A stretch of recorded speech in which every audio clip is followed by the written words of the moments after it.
Hindi basehan ang may edad na boyfriend, para masabi mo na compatible kayo sa isa't isa. Magandang araw po sa inyong lahat, sa lahat po ng Team Medit, Team Jadith, at sa lahat ng independent and silent supporters ni Bunso.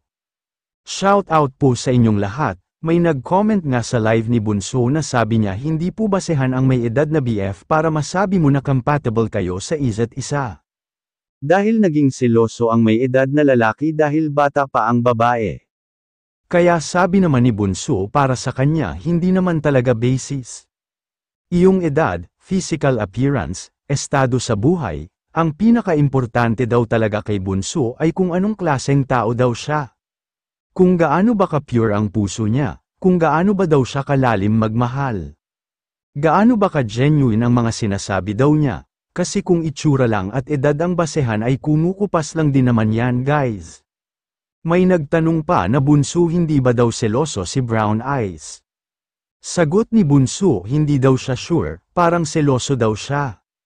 Hindi rin daw, kasi wala rin daw naman si Brown Eyes pagsisilosan. At wala man daw siyang kinakausap na iba, iyong may mga nakaka-chat daw naman siya dati.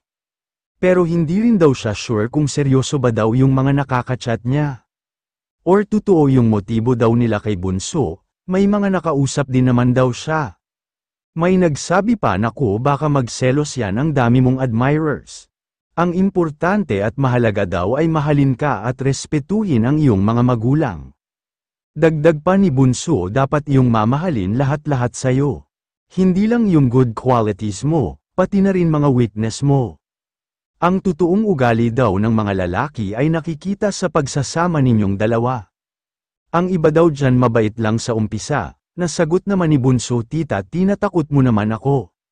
Kaya sabi ng viewer na pag-igihihan mo pa Bunso ang pagkilatis sa kanya. Na-agree naman si Bunso na kinikilatis pa lang daw niya talaga. Kaya huwag daw tayong masyadong umasa kasi what if daw. Hindi yun si Brown Eyes ang para sa kanya. Kaya relax lang daw muna tayong lahat guys.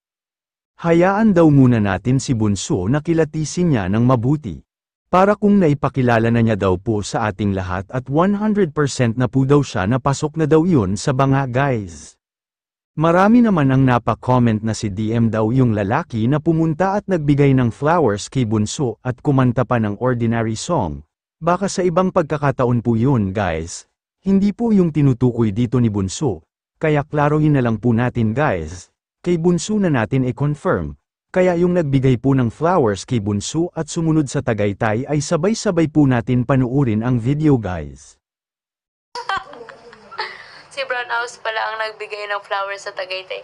Opo, andun din siya sa Manila kasi, so dumiretso na din po siya sa Tagaytay. Tapos nun, yun, pinick up niya na po kami dun, tapos yun, umuwi na kami, sinabay niya.